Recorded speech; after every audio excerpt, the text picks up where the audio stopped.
То, что вы сейчас видите, это одна из самых позорных и жутких морских катастроф в истории человечества, ставшая клеймом стыда для всего цивилизованного общества. Это не была случайная природная стихия. Это была рукотворная трагедия, чистой воды убийство. 147 человек, 13 дней в открытом море и всего 15 выживших. Это полотно не просто главная жемчужина романтизма в Лувре. Это задокументированный на холсте ад. Сегодня я разберу плод Медузы Теодора Жарико. Мы узнаем, почему командир фрегата «Медуза» стал виновником одной из самых страшных морских катастроф своего времени. Какую тайну скрывал сам 27-летний художник Теодор Жарико и почему для создания этого шедевра ему пришлось превратить свою мастерскую в настоящий морг. Прежде чем мы продолжим, я хочу, чтобы вы задумались над следующими вопросами. Скажите, сколько слоев лака, законов и правил приличия отделяет нас от первобытного зверя? Нам кажется, что мы защищены. У нас есть суды, конституции, моральные кодексы и чашка горячего кофе по утрам. Но что произойдет, если забрать у вас этот кофе, а вместе с ним пресную воду, еду, твердую почву под ногами и надежду? Через сколько часов вы согласитесь убить ближнего своего? А через сколько дней вы решите его съесть? Чтобы понять весь масштаб катастрофы, нам нужно перенестись в 1816 год. Франция переживает последствия многолетних революционных и наполеоновских войн. Наполеон Бонапарт окончательно разгромлен в битве при Ватерлоо и сослан британскими властями на отдельный остров Святой Елены в Атлантическом океане. На фоне этих событий в Париж возвращается старая монархия – Бурбоны во главе с Людовиком XVIII. Режим Бурбонов был параноидальным, слабым и мстительным. Стремясь укрепить свои позиции, режим активно назначал на все ключевые посты исключительно своих людей – преданных роялистов, даже если те были абсолютно профнепригодны. В это время по Парижскому мирному договору Великобритания возвращает Франции ее колониальные владения в Сенегале, государство на западном побережье Африки, в частности порт Сен-Луи. Для того, чтобы принять управление колонией, из Франции отправляется внушительная экспедиция, около 400 человек. Новый губернатор Жюльен Дезире Шмальц, его семья, чиновники, ученые и батальон морской пехоты. Экспедиция отправлялась из французского порта Рошфор 17 июня 1816 года на 4 судах. Возглавлять эту флотилию должен был флагман, роскошный 40-пушечный фрегат «Медуза». И вот тут система дает свой первый фатальный сбой. Кому доверить флагман? Ветеранам наполеоновских войн, которые бороздили океаны последние 20 лет? Нет. Что вы. Они же пахнут революционным прошлым. Капитана «Медузы» назначают Виконта де Шомаре, убежденного сторонника монархии, аристократа, который бежал из Франции во время революции. Был ли он опытным моряком? Он десятилетиями не ходил в море и не командовал кораблями. Представьте, что вы сажаете за штурвал сверхсовременного авиалайнера человека, который последний раз летал 20 лет назад, но зато он свято верит в божественное право короля. 17 июня 1816 года «Медуза» выходит из порта Рошфор. С первых дней плавания капитан Шомаре демонстрирует самоуверенность, которая вскоре обернется катастрофой. Желая показать превосходство своего судна и обогнать остальные корабли конвоя, среди которых был бриг «Аргус», он совершает роковую ошибку. Шомаре игнорирует показания навигационных приборов и предупреждения опытных офицеров. Более того, капитан все чаще полагается на советы пассажира по фамилии Ришфор. Тот уверяет, что хорошо знает эти воды, хотя не имеет профессиональной подготовки навигатора. Но Шомаре доверяет ему больше, чем собственным офицерам. 2 июля 1816 год. Ясный летний день. Вода под корпусом корабля меняет цвет. Матросы бьют тревогу. Глубина стремительно падает. Капитан Шомаре уверяет всех, что это лишь оптическая иллюзия. И через несколько минут происходит то, что должно было произойти. «Медуза» на полной скорости налетает на отмель Арген. 50 километрах от побережья Мавритании. Фрегат стоимостью в миллионы ливров, гордость Королевского флота, намертво застревает в песке. Но настоящая катастрофа была еще впереди. Корабль можно было спасти, если бы капитан приказал сбросить за борт тяжелые пушки, чтобы облегчить судно. Но Шомаре заявляет, сбросить королевскую артиллерию – это позор для мундира. Вместо этого они ждут прилива. Начинается шторм, и корпус «Медузы» дает трещину. Начинается паника. Но шлюпок на всех не хватает. Как распределить места? Конечно же, приоритет отдавался знати и высшим чиновникам. Губернатор Шмальц, его семья, капитан Шомаре и высшие офицеры первыми занимают 6 надежных шлюпок. А что делать с остальными? Матросы, солдаты, ремесленники, в общем 147 человек. Для них по приказу губернатора инженер Александр Корриар и судовой плотник Лавилет сооружают из мачт, реек и части палубы деревянный плот размером 20 на 7 метров. Конструкция была чудовищной. Когда на нее взошли 147 человек, плот погрузился по колено в воду стоящим на нем людям. На нем не было ни бортов, ни укрытий, ни места, чтобы просто присесть. Изначально план был таков: шлюпки потащат плот на буксире до самого берега. Но поднялся ветер, плот мотало из стороны в сторону, и тогда капитан Шомаре и губернатор Шмальц принимают решение, которое приведет к еще большей трагедии. Они приказывают обрубить буксировочные канаты. Элита побоялась, что плот утянет их на дно, и уплыли. 147 человек остались посреди Атлантического океана на куске дерева, который уходил под воду при каждой волне. Из продовольствия на плот удалось погрузить лишь ограниченные запасы сухарей, которые быстро намокли и стали непригодными к нормальной пище. Также на борту оказалось несколько бочек вина, ставших единственным источником жидкости. Пресной воды практически не было.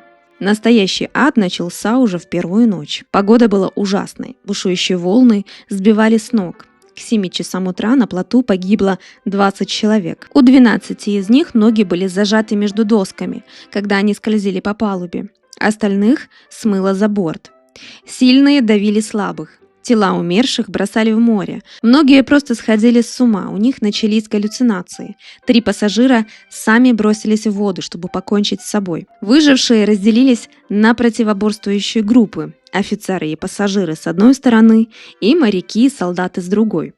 Под вечер вспыхнул первый мятеж. Недовольные солдаты и моряки восстали против офицеров. Ночь напролет на плоту люди дрались, в ход шли ножи, палки, кулаки. Во время шторма десятки людей погибли в борьбе за наиболее безопасное место в центре плота, либо были смыты волной за борт. Следующая ночь была еще страшнее. Ни солдаты, ни матросы уже не сомневались, что пришел их последний час. Часть людей вскрыли бочки с вином и напились до потери сознания. Один из солдат с абордажным топором в руках придвинулся к краю плота и стал рубить крепление. Меры были приняты немедленно, безумец с топором был убит. Началась очередная резня в кромешной тьме, по колено в соленой воде. Брат шел на брата. К утру плот не досчитался еще 65 человек. Вода вокруг плота стала багровой. К 5-му дню в живых осталось около 30 человек. На грани выживания, истощенные голодом, обезвоживанием и палящим солнцем, люди окончательно потеряли человеческий облик. Сначала они начали грызть кожаные ремни своих ружей и сукно мундиров. И, наконец, они переступили черту, из-за которой нет возврата. Они решили есть плоть своих мертвых товарищей. Судовой хирург Андрей Саваньи, выживший в этом кошмаре, позже напишет в своем отчете: «Те, кого пощадила смерть, с жадностью набросились на мертвые тела, разрезая их на куски. Некоторые пытались сушить куски человеческой плоти прямо на мачте, чтобы сделать их хоть немного съедобными». Цинизм выживания пошел еще дальше. На 7-й день на плоту осталось 27 человек. Из них только 15 могли стоять на ногах. Остальные 12 были тяжело ранены, больны или сошли с ума. И здоровые устроили военный совет. Они посчитали запасы вина и поняли: если эти 12 коллег продолжат пить, умрут все. И тогда 15 здоровых мужчин взяли своих раненых товарищей, тех, с кем еще вчера делили глоток вина, и хладнокровно сбросили в океан. 17 июня 1816 года, спустя 13 дней скитаний, плот был случайно обнаружен военным кораблем «Аргус». Знаете, что самое страшное? «Аргус» не искал людей. Правительство Франции отправило его обратно к месту крушения «Медузы», только с одной целью – для проверки состояния затонувшего фрегата и поиска ценного имущества, оставшегося на борту, включая казенные средства и груз. Из 147 человек на борт «Аргуса» поднялись 15 призраков. 5 из них скончались от истощения уже на берегу. Спустя год после катастрофы, уже в 1817 году, выжившие члены экипажа, военный хирург Анри Саваньи и инженер-гидрограф Александр Корреар совместно опубликовали книгу-отчет «Крушение фрегата «Медуза». Публикация вызвала громкий общественный скандал. По свидетельствам современников, власти пытались ограничить распространение книги. Однако полностью остановить ее тираж не удалось. История катастрофы стала политическим обвинением против режима Бурбонов. Оппозиция использовала этот случай, чтобы доказать режим Бурбонов гнилой и преступный. И вот пока этот грязный скандал о каннибализме и позорной роли властей гремел на всю страну, потрясая устои общества, эта трагическая история до глубины души зацепила одного молодого художника. Он твердо решил перенести этот кошмар на холст. Так на свет появилась картина, о которой мы говорим сегодня. Великий и ужасающий плод Медузы француза Теодора Жарико. В 1819 году плод Медузы выставили на парижском салоне под нейтральным названием «Сцена кораблекрушения». Картина вызвала широкий резонанс и множество споров. Академические критики упрекали Жарико в чрезмерно мрачной теме, отсутствии благородного сюжета и излишнем натурализме. Полотно казалось слишком жестоким. Из-за политического скандала и давления властей Лувр отказался выкупать картину для своей коллекции. Тогда британский предприниматель Уильям Буллок организовал показ полотна в Великобритании. В Лондоне его выставили в знаменитом египетском холле на Пикадилли, где оно имело оглушительный успех у публики. Начнем с того, что масштаб полотна просто колоссальный – почти 5 метров в высоту и более 7 метров в длину. В те времена в искусстве правил бал неоклассицизм. Этот стиль обожал гигантские форматы, но использовали их исключительно для пафосных сюжетов, коронации монархов, эпических сражений или мифов. Все должно было быть благородным, великим и нести исключительно правильный позитивный посыл. И вдруг художник берет этот монументальный священный формат и пишет на нем кучу полуживых, бьющихся в предсмертных судорогах, простых людей. Натуральный манифест против правительственного позора. Зритель, стоя перед этой картиной, физически ощущал себя заброшенным на этот проклятый плод, становясь еще одной жертвой этой страшной трагедии. Второй мощнейший фактор, который буквально бьет по психике зрителя, это композиция. На первый взгляд может показаться, что на картине царит хаос, гора тел, беспорядочно сваленная на деревянном плоту. Но сквозь этот беспорядок проступает ювелирно выверенная, монументальная и невероятно мощная структура. Присмотритесь, все элементы на холсте выстраиваются в две четкие пирамиды.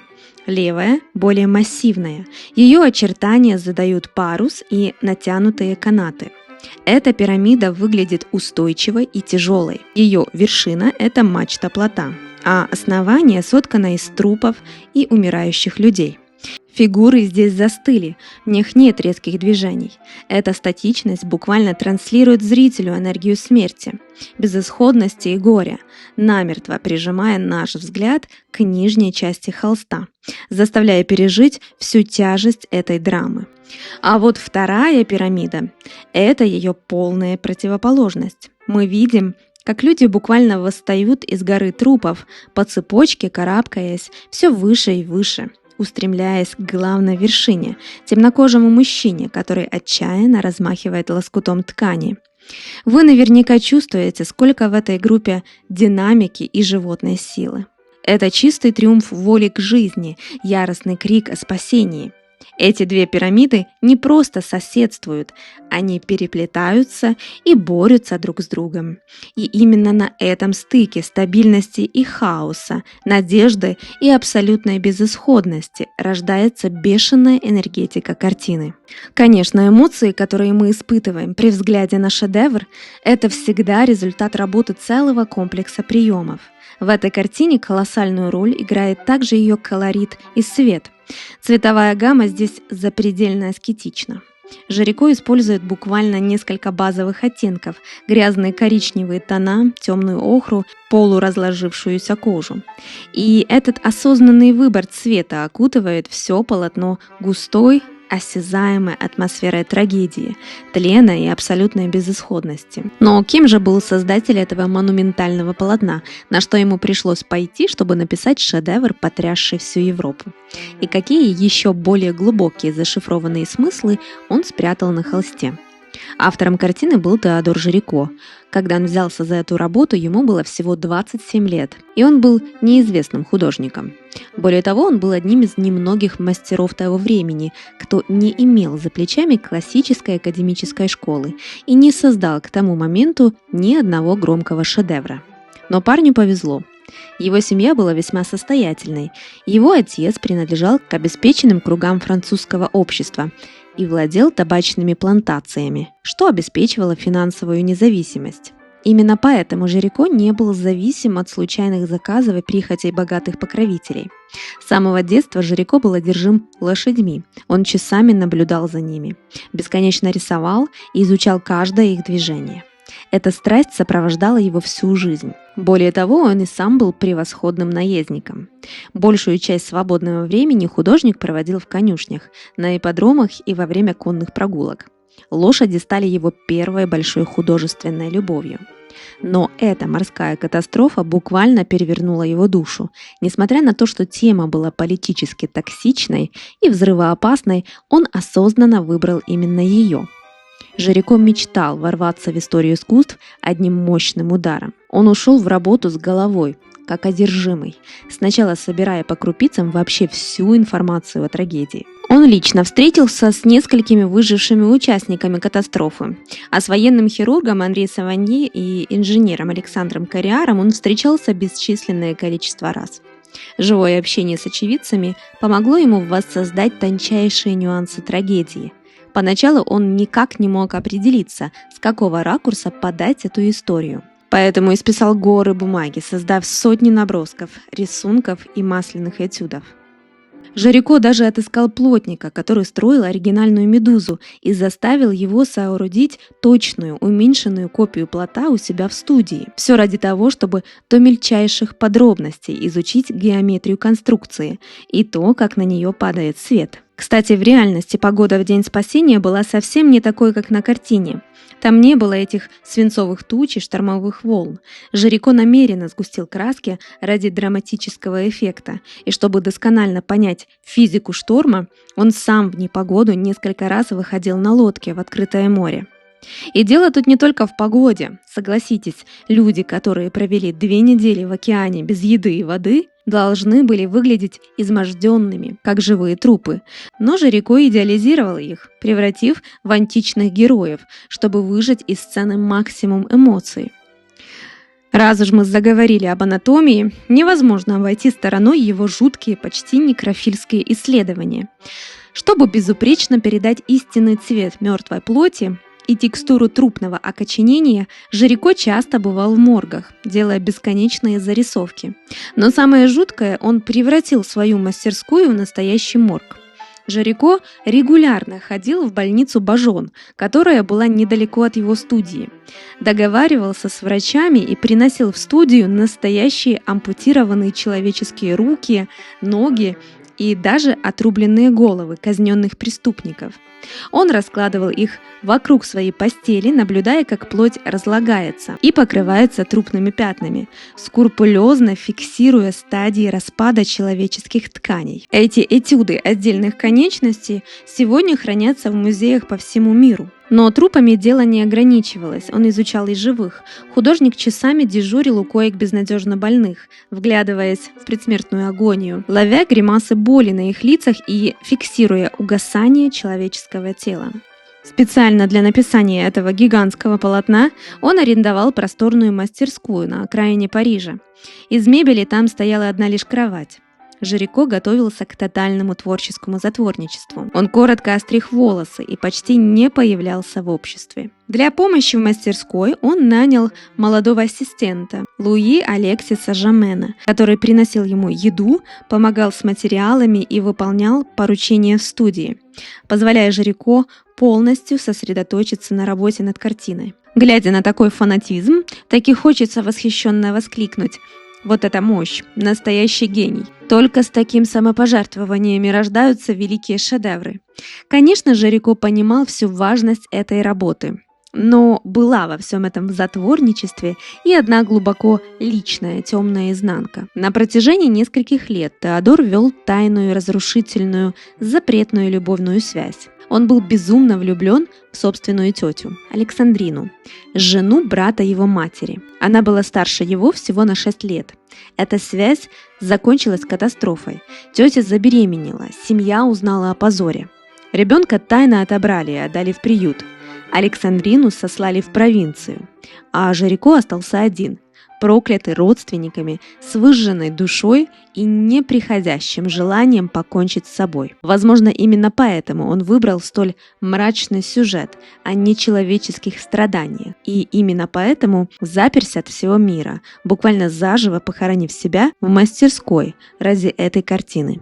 Раз уж мы знаем, какой титанический пласт подготовки стоит за этим полотном, давайте рассмотрим все детали. Приблизим картину. Взгляните на разбросанные вещи. Все они кричат о той кровавой бойне, что разразилась на плоту. Как вы знаете, морские переходы в те времена длились долго, а пресная вода быстро портилась, поэтому на борт брали тонны сухого вина. Как отмечал военный хирург Саванье, в условиях острой нехватки воды люди доходили до крайности. Некоторые были вынуждены пить собственную мочу. Посмотрите на эти бочки. Это было единственное, что люди могли пить долгими днями. И это прямой намек на ту безумную пьяную резню. А теперь давайте всмотримся в лица персонажей. Главный маркер композиции – это, безусловно, вершина пирамиды. Тот самый мужчина, отчаянно машущий тряпкой. Вы заметили, что он темнокожий? Что в этом такого, спросите вы? Для 1816 года это был тектонический сдвиг. Дело в том, что Франция тогда лишь формально, на бумаге запретила работорговлю, а на деле вовсю закрывала на нее глаза. И то, что художник делает темнокожего человека главным спасителем всех выживших, стало настоящей революцией в истории искусств. Политически этот жест полностью обесценил колониальную миссию той злополучной экспедиции. Кстати, на картине есть еще несколько темнокожих персонажей. Среди реальных выживших действительно были темнокожие солдаты. Теперь давайте взглянем на 6 несчастных на переднем плане. 3 из них уже мертвы. На их телах отчетливо проступает зеленоватый оттенок разложения. Тот, что слева, лишен нижней половины туловища. Скорее всего, он стал одной из жертв каннибализма. А про тело справа мы уже говорили. Его голова полностью ушла под воду, скрывшись в пучине. И лишь посреди этого ужаса сидит старик, обнимающий безжизненное тело юноши. Пожалуй, единственного, кто остался относительно невредим. Смею предположить, что это его погибший сын. Лицо отца выражает такое тотальное отчаяние и отрешенность, что его вообще не трогает безумная эйфория людей позади. Смерть сына стала для него высшей точкой боли. Ему уже плевать, что будет дальше с ним самим. Его будущее умерло. Искусствоведы предполагают, что этот образ навеян божественной комедией Данте, а именно главой об Аде.